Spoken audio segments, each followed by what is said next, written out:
Chishti network. सुबहानल्लाह माशाल्लाह। ये थे जनाब खतीब अहले सुन्नत हज़रत मौलाना फ़ुरक़ान साहिब क़िबला। हज़रात मोहतरम जो हज़रात पीछे बैठे मैं उनसे गुजारिश करता हूँ आगे आ जाएँ। मैं खतीब हिंदुस्तान हज़रत अल्लामा हज़रत मौलाना वसीम अख्तर साहिब क़िबला दहलवी को पेश करता हूँ। हज़रात मोहतरम आप हज़रात आगे आ जाइए हज़रात मोहतरम। हज़रत ऐसा खिताब करेंगे इंशाअल्लाह आपको तसव्वुर में मदीना शरीफ ले जाएंगे।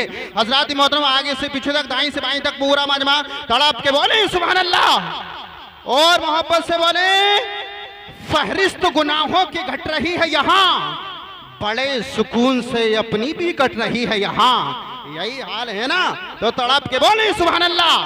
फहरिस्त गुनाहों की घट रही है यहाँ, बड़े सुकून से अपनी भी कट रही है यहाँ। अमीरे शहर से कह दो के झोलियां भर लें, अमीरे शहर से कह दो के झोलियां भर लें। नबी के लाल की खैरात बट रही है यहाँ, नबी के लाल की खैरात बट रही है यहाँ। माशाल्लाह आप हज़रत नबी पाक से सच्ची मोहब्बत करते हैं तो मैं आपको नबी पाक की मोहब्बत का वास्ता देता हूँ। आप हज़रत आगे आ जाइए हज़रत मोहतरम। लीजिए हज़रत खतीब हिंदुस्तान हज़रत अल्लामा हज़रत मौलाना वसीम अख्तर साहिब क़िबला दहलवी माइक पर तशरीफ लाते हैं। आगे से पीछे तक दाएं से बाएं तक पूरा मजमा हाथ उठा के लहरा के मुस्कुरा के बोले नारे तकबीर। आपकी हालत को देखकर मुझे एक शेर याद आता है कि दयारे यार कब देखूं ये सदमा नहीं जाता, तड़पता है दिल कुछ ऐसा कि समझाया नहीं जाता। चलो एक चुल्लू पानी में कहीं डूब मर जाएं अगर हमसे नबी की याद में तड़पा नहीं जाता। नारे का जवाब ऐसा दे आपकी आवाज बरेली शरीफ होती सीधा मदीना शरीफ पहुंच जाए। हाथों को उठा के लहरा के मोहब्बत से बोले नारे तकबीर, नारे रिसालत, नारे हैदरी, नारे गौसियत, मसलके आला हजरत, फैज़ाने आला हजरत, उलमाए अहले सुन्नत अल्लामा वसीम अख्तर साहिब क़िबला दहलवी। नारे तकबीर, नारे रिसालत। जुल्फ़िकार रज़ा संभली एक शेर के साथ बुलाता है, ये भी है, ये भी है, ये भी है एक मौजज़े सरकार नया, जिक्र सोबार करे लगता है हर बार नया। सामिईन इकराम अस्सलामु अलैकुम व रहमतुल्लाहि तआला व बरकातुहू। मोहतरम सामिईन, मैं आपका ज़्यादा वक्त नहीं लूँगा इंशाअल्लाह। मैं 15 मिनट से कम ही बोलूँगा यहाँ पर। और ये जो हज़रत ने जो मेरे बारे में कुछ बोला ये इन लोगों का हुस्न ज़न है। बाकी मैं बड़ा गुनाहगार सियाहकार आदमी हूँ। अल्लाह मेरी ख़ताओं को माफ़ फरमाए और आप लोगों की ख़ताओं को भी माफ़ फरमाए। नहमदुहु व नुसल्ली व नुसल्लिमु अला रसूलिहिल करीम, अम्मा बअदु फ़अऊज़ु बिल्लाहि मिनश शैतानिर रजीम, बिस्मिल्लाहिर रहमानिर रहीम। व रफ़अना लका ज़िक्रक, सदक़ल्लाहु मौलानल अज़ीम व सदक़ रसूलुहुन नबियुल अमीनुल मुबीनुल मतीनुल करीम। व नहनु अला ज़ालिका लमिनश शाहिदीन व शाकिरीन वल्हम्दुलिल्लाहि रब्बिल आलमीन।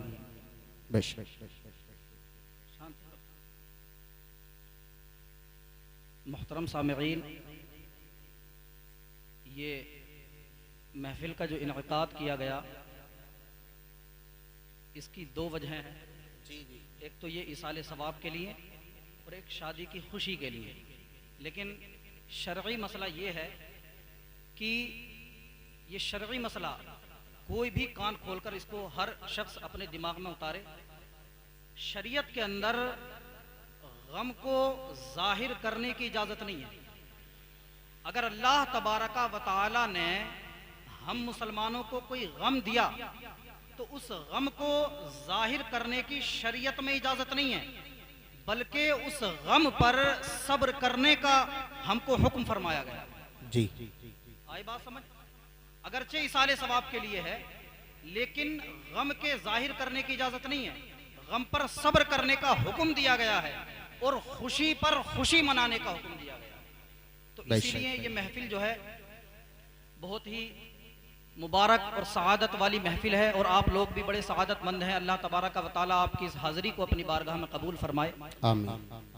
आइए हम सब मिलकर एक बार दोनों आलम के मालिक व मुख्तार सैयद अबरार हुजूर अहमद मुजतबा मोहम्मद मुस्तफ़ा सल्लल्लाहु अलैहि वसल्लम की बारगाह में झूम झूम कर दुरूद व सलाम का नजराना पेश करें। पढ़ें बावाज़े बुलंद अल्लाहुम्मा सल्लि अला सय्यदिना व शफ़ीइना व हबीबिना व करीमिना व मौलाना मुहम्मद मुबारक वसल्लम सलातु व सलामन अलैका या रसूल अल्लाह व अला आलिका व अस्हाबिका सय्यदी या रसूल अल्लाह सल्लल्लाहु तआला अलैहि वसल्लम। मैं 3 या 4 बातें आपसे अर्ज करूंगा और मैं आपसे ये गुजारिश कर रहा हूँ कि आप उन बातों को ज़रा गौर से सुने। आप ये समझें कि चूंकि मैं पेशेवर मुकर्रिर नहीं हूँ, हज़रत जानते हैं हज़रत का जो मदरसा है नोएडा के अंदर, उसमें मैं सिर्फ खिदमत का काम अंजाम देता हूँ, एक खादिम की हैसियत से हूँ, मेरी और कोई भी हैसियत नहीं है। बस आप मुझे ये समझें कि मैं आपका यहाँ खादिम बनकर इस्लाम की बात थोड़ी सी आप तक पहुँचाने के लिए आपकी खिदमत में हाजिर हुआ, बाकी मेरा कोई स्टेटस नहीं है। तो मैं आपसे ये गुजारिश कर रहा था कि एक बार वो दुरूद शरीफ पढ़ें सल्लल्लाहु अलैहि नबी सल्लल्लाहु तबारक व तआला अलैहि वसल्लम। देखिए दुरूद शरीफ जो है जी जी वो आपने हर जुमे को इमाम साहब तकरीर करते हैं, हर जुमे को दुरूद शरीफ पढ़वाई जाती है तकरीर में, बीच में भी, शुरू में भी, आखिर में भी। और बारहा एक मुसलमान को दुरूद शरीफ पढ़ने की सआदत हासिल होती है। और उलमाए इकराम बयान फरमाते हैं हजरत, जिंदगी में एक बार हर मुसलमान पर दुरूद शरीफ पढ़ना ये वाजिब है जी जी एक बार। बाकी तो ये फरमाया गया कि दुरूद शरीफ से बेहतर कोई अमल नहीं है, बेशक दुरूद शरीफ पढ़ने से बेहतर कोई भी अमल नहीं है। यहाँ तक के जरा गौर कीजिए, हमारे उलमाए इकराम बयान फरमाते हैं कि दुनिया में जितने भी इंसान आबाद हैं, इस वक्त तकरीबन 8 अरब दुनिया के अंदर इंसान मौजूद हैं, इंसानों की आबादी तकरीबन 8 अरब है। हमारे उलमा ने लिखा कि इससे कहीं ज्यादा जिन्नात की आबादी है। जी जी जिन इस दुनिया के अंदर रहते हैं और उनकी आबादी इतनी है कि इंसान जिन्नों की आबादी का सिर्फ 10वां हिस्सा है, बेशक। और जिन्नों की तमाम आबादी और इंसानों की तमाम आबादी, इन दोनों को मिला करके ये 10वां हिस्सा है जमीन पर रहने वाले जानवरों की तादाद का। और जानवरों की तादाद, जिन्नों की तादाद, इंसानों की तादाद मिलाकर ये 10वां हिस्सा है उड़ने वाले परिंदों की तादाद का। और इन तमाम को मिला दिया जाए तो ये भी 10वां हिस्सा बनते हैं समंदर में रहने वाले जानवरों की तादाद का।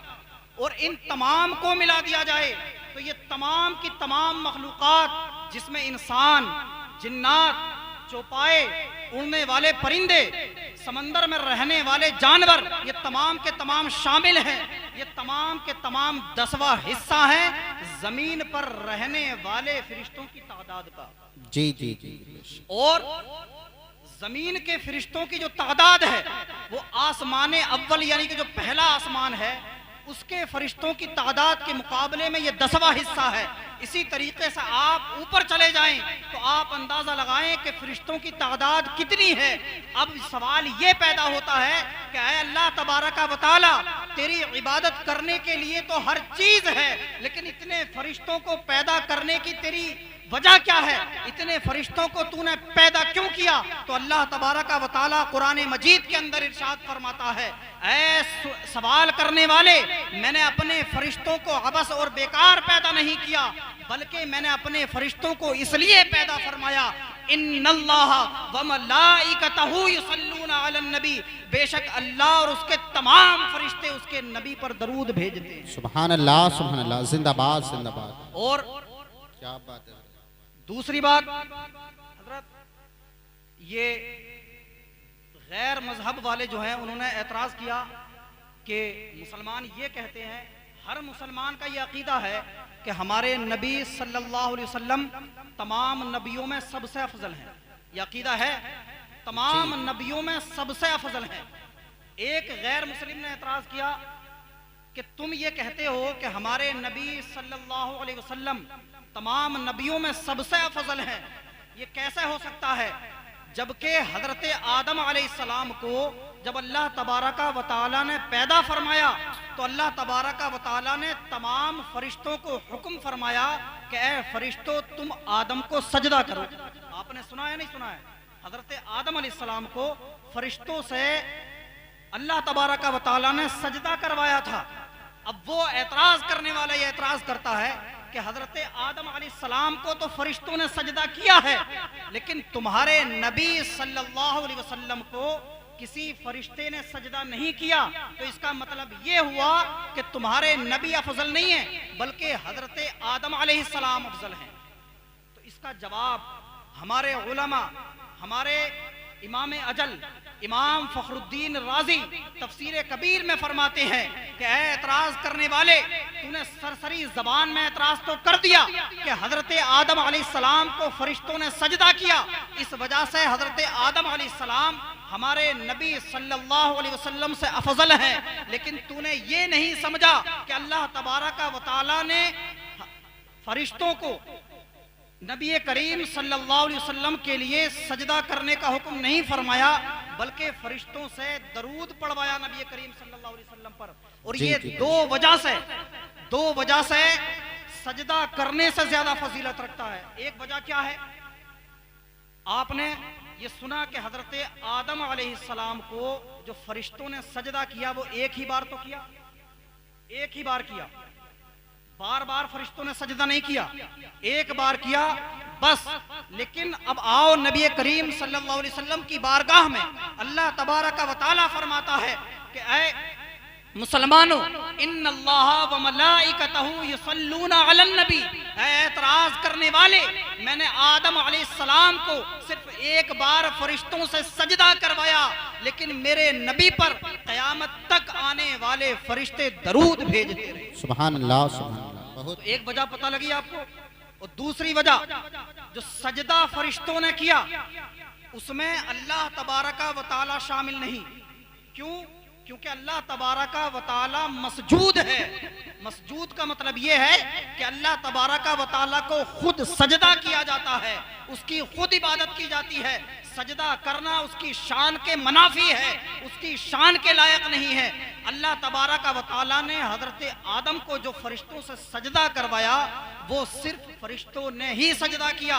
लेकिन अब आओ दुरूद के मामले में कुरान उठा करके देखो, अल्लाह खुद फरमाता है इन्नल्लाह व मलाइकतहु, सिर्फ ये नहीं फरमाया इन्ना व मलाइकतहु, बेशक सिर्फ फरिश्ते ही दुरूद भेजते हैं, बल्कि फरमाया ऐ मुसलमानों, सिर्फ फरिश्ते ही नहीं बल्कि मैं खुद रब्बे अकबर होकर अपने नबी पर दुरूद और सलाम का नजराना भेजता हूं। सुभान अल्लाह, सुभान अल्लाह। नारे तकबीर, नारे रिसालत, उलमाए अहले सुन्नत, अल्लामा वसीम अख्तर साहिब क़िबला, नारे तकबीर, नारे रिसालत, सुभान अल्लाह।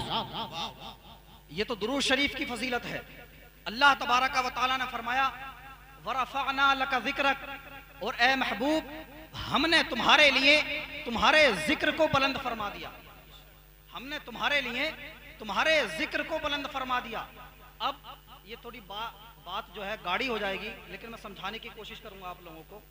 देखिए, अल्लाह तबारका व तआला ने कुरान मजीद में इरशाद फरमाया तुसब्बिहु लहु समावातु सबउ वल अर्दु व मन फीहिन व इम मिन शैइन इल्ला युसब्बिहु बिहम्दिही वलाकिन ला तफ़क़हून तस्बीहहुम। अल्लाह तबारक व तआला सूरह बनी इसराइल में इरशाद फरमाता है कि सातों आसमान, सातों जमीनें और जो कुछ इन सातों आसमान और सातों जमीनों के अंदर मौजूद है वो तमाम का तमाम अल्लाह तबारका व तआला की पाकी बयान करता है। क्या बयान करता है? अल्लाह तबारका व तआला की तारीफ और तौसीफ बयान करता है, अल्लाह की हम्दो सना बयान करता है। ये सातों आसमान भी, सातों जमीनें भी और जो कुछ इनके दरमियान है वो तमाम के तमाम अल्लाह तबारका व तआला की तारीफ और तौसीफ बयान करते हैं। और आगे फरमाया व इम मिन शैइन इल्ला युसब्बिहु बिहम्दिही वलाकिन ला तफ़क़हून तस्बीहहुम, और कोई चीज ऐसी नहीं जो अल्लाह की तस्बीह, अल्लाह की पाकी बयान ना करती हो। वलाकिन ला तफ़क़हून तस्बीहहुम, लेकिन ऐ लोगों तुम उन चीजों की तस्बीह को समझते नहीं हो। जी जी, जो तस्बीह बयान करती हैं, ये हमारे सामने कुर्सी रखी है, ये लाइट जल रही है, ये हमारे हाथ में घड़ी है, हमारा मोबाइल फोन है, ये अपनी जात के एतबार से हर चीज अल्लाह तबारक व तआला की तस्बीह बयान कर रही है। लेकिन अल्लाह ने साफ फरमा दिया, वलाकिन ला तफक़हून तस्बीहहुम, लेकिन ए लोगो तुम इनकी तस्बीह को समझते नहीं हो, तुम्हारे अंदर इतनी अक्ल नहीं कि तुम इनकी तस्बीह को सुन सको। अब इस आयत से ये साबित हुआ कि अल्लाह तबारक व तआला ने जितनी भी मखलूक़ात पैदा फरमाई वो तमाम की तमाम अल्लाह की तस्बीह बयान करती है, अल्लाह की तस्बीह बयान करती है। इतनी बात साबित हुई। अब अगली आयत अल्लाह ने फरमाया वरफ़अना लका ज़िक्रक, ए महबूब हमने तुम्हारे लिए तुम्हारे जिक्र को बुलंद फरमा दिया, तुम्हारे लिए तुम्हारे जिक्र को बुलंद फरमा दिया। जब ये आयत करीमा नाजिल हुई, हजरत जिब्रील सरकार सल्लल्लाहु अलैहि वसल्लम की बारगाह में हाजिर हुए।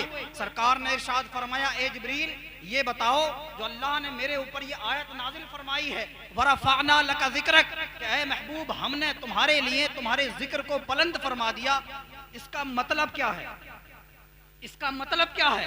तो हजरत जिब्रील अर्ज करते हैं, या रसूल अल्लाह इसका मतलब ये है कि जहां जहां अल्लाह रब्बुल इज्जत का जिक्र किया जाएगा या जब जब अल्लाह तबारका व तआला का जिक्र किया जाएगा तब तब आपका भी जिक्र खैर किया जाएगा। बेशक सुभान और मैं ये अल्लाह। साबित कर चुका कि कायनात में कोई शय ऐसी नहीं जो अल्लाह तबारका व तआला का जिक्र ना करती हो।